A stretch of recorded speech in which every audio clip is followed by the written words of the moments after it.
Hello friends, কেমন আছো তোমরা সবাই? আজ করব একটা গাছ পাকা বেল দিয়ে। দেখো বেলটা গাছ থেকে পড়ে কেমন ফেটে গেছে।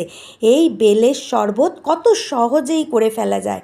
অনেকেই তোমরা মনে করো বেলটা বোধহয় কুড়িয়ে তারপরে সেটার থেকে বীজ বের করে নেওয়াটা খুবই কঠিন, কিন্তু ভীষণ সহজ।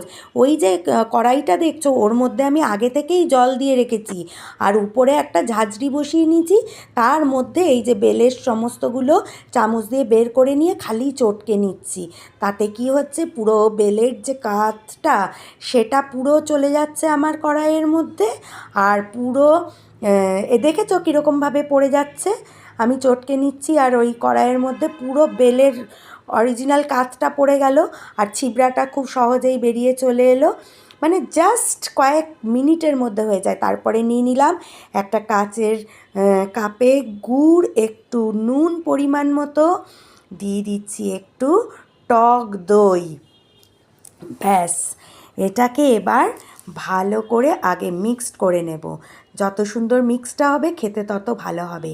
এইবার দিয়ে দিচ্ছি ওই যে বেলের যে কাজটা করে রেখেছিলাম সেটা ওই টক দইয়ের মধ্যে মিশিয়ে দিচ্ছি।